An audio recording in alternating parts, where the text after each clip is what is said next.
Hi guys, another beautiful day. I was brought to another reservoir and the sun is shining today.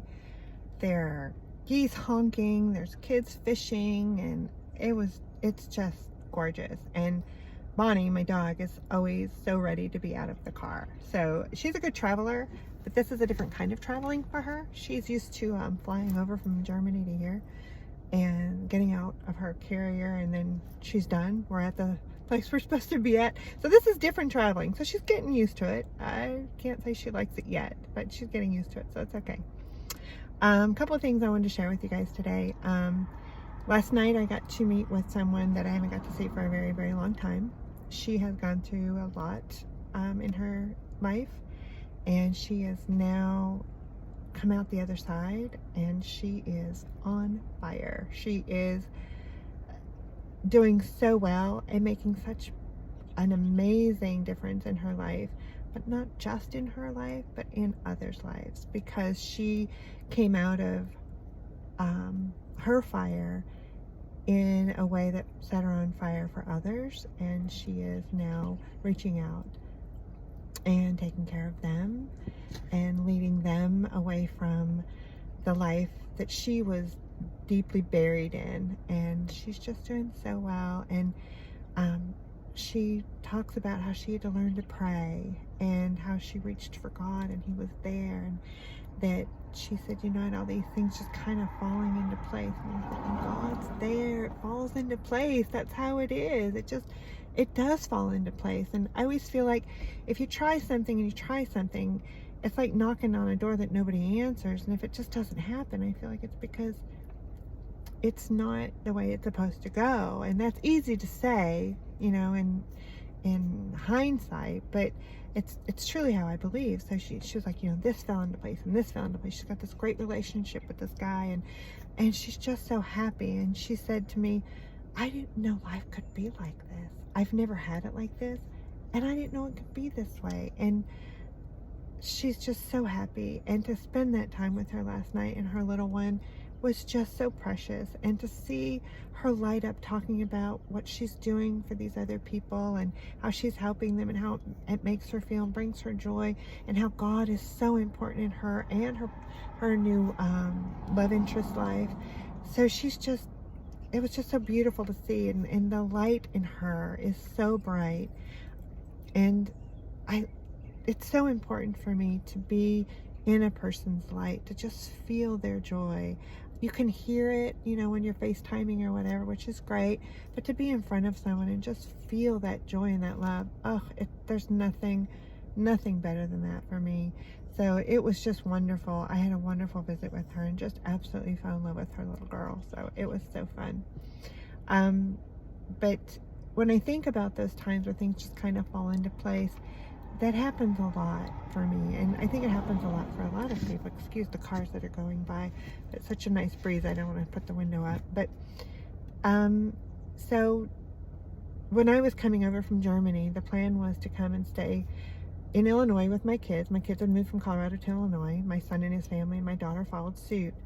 And I was going to stay with them till probably about March time frame, and then I was going to move to Arizona to be near my sister and my brother and my mother. But after I got here, I quarantined because it was strongly suggested, so I quarantined.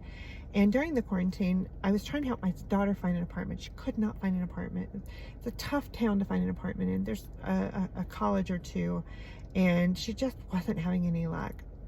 And so I had been online looking for an apartment, and then you expand your search to, you know, houses for rent or trailers, mobile homes, houses to rent to buy, and then houses for sale. And I saw this adorable house on there, and the price was unbelievable. I just couldn't believe how inexpensive it was.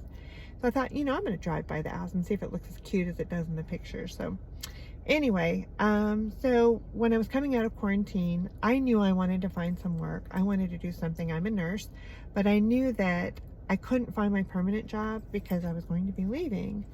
But I needed something to do. I needed to feel productive. And so I put in applications to be hostesses at different a couple of places. One was McAllister's Deli, and one was Buffalo Wild Wings. And so this one day, right as I was coming out of quarantine, I got in my car and I was moved. My daughter-in-law suggested I drive around and maybe find an apartment for my daughter because I was having no luck online. So I'm driving around and I kept hearing "Go by the park." Well, I was in the other side of the town because I went to go see that cute, adorable house, and it was just as cute. And I thought, oh my gosh, this is adorable. And it wasn't in my cards. I didn't think to be buying a house, but I didn't think I was staying there at this point. So anyway, so I kept hearing "Go by the park." So I go by the park, and across the street from the park, there's this old house that's been renovated into apartments. And of course, there's a sign up front that says it's for rent. I call the landlord, set up an appointment with her and my daughter went over the next day and signed the papers. So the apartment was found that day. But after, when I was in the moment, talked to my daughter and stuff, and after that, I felt like I needed to go and talk to the person about the job at Wild Wings. So I drive over there, and I go in there, but the manager's busy. So I felt a little confused because usually, whatever you want to call it, intuition, whispers, whatever, I called a whisper from God to go do something, and it didn't pan out. It was like I was supposed to talk to a manager, and then as I came out of Buffalo Wild Wings, I saw a sign that said McAllister's open interviews. Went in there, talked to the manager, got the job. So that's where I was. I was just a couple of stores over from where I was supposed to be, but that's all right. Got hired, and on a whim, I drove by that. Well, not on a whim. I have to take back that didn't happen yet. So as I'm driving back to the place I was quarantining, my sister calls and she says, "You know, Tammy, I feel like you're supposed to stay there. I feel like the Holy Spirit is telling me that you need to move there and be with your kids, that your kids need you."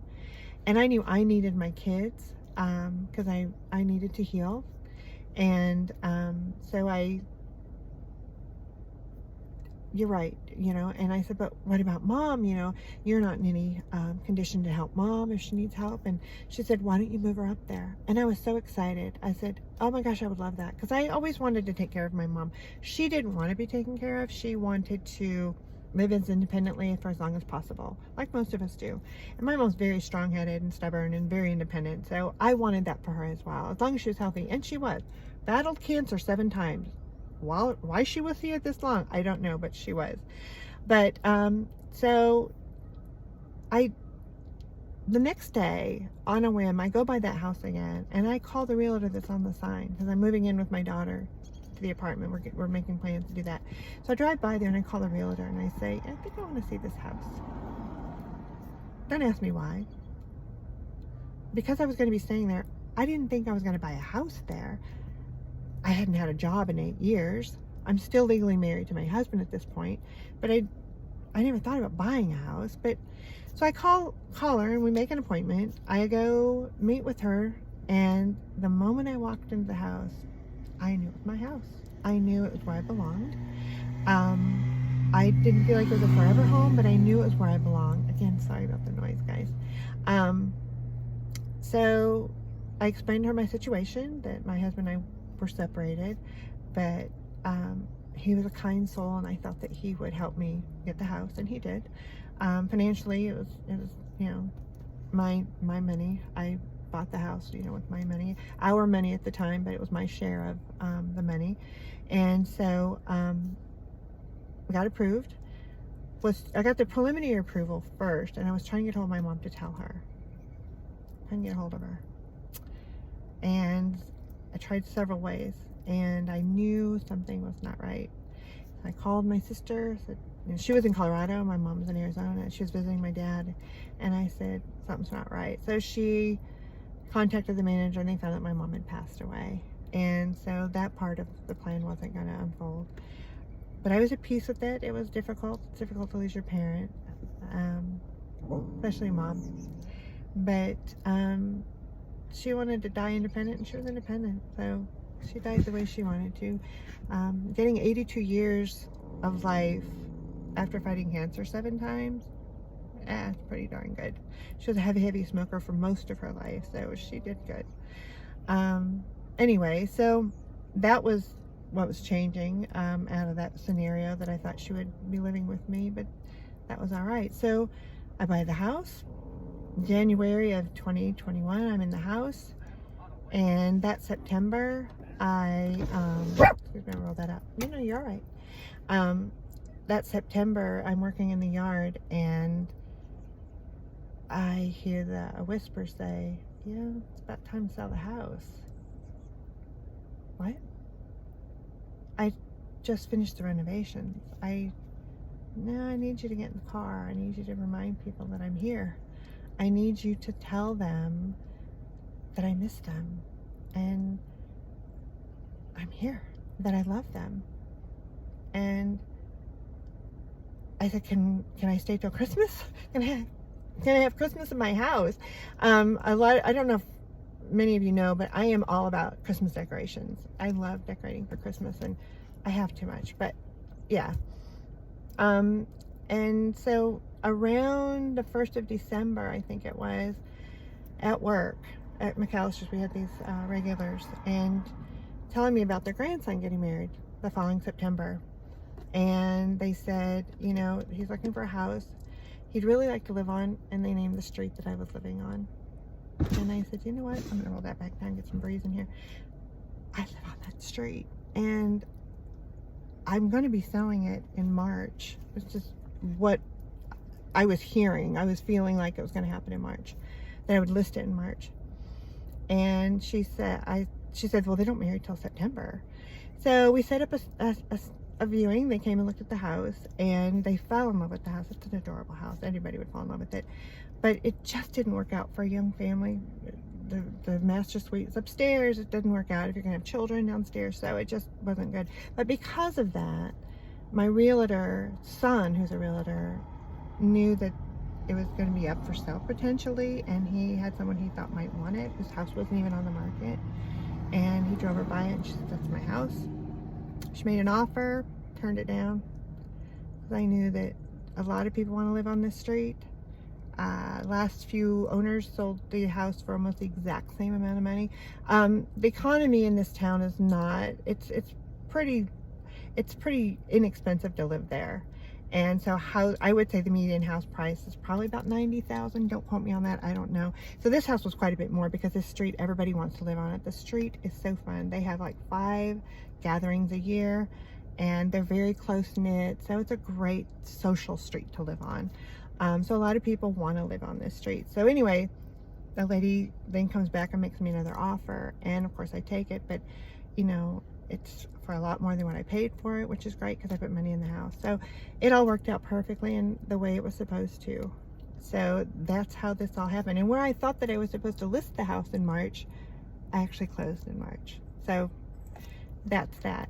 I would have taken off sooner, and probably I'm heading towards California.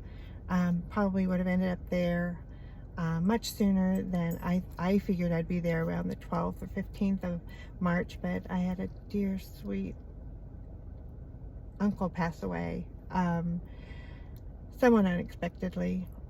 He had 82 years, so that was good. So of course I need to be with my family. I need to be with my cousins, and to feel the love that he left behind. And so I got to be with 3 of my siblings, and my dad and my uncle and my other uncle and my cousins and their children and grandchildren. So it was a beautiful celebration. My uncle was proud, I'm sure he was.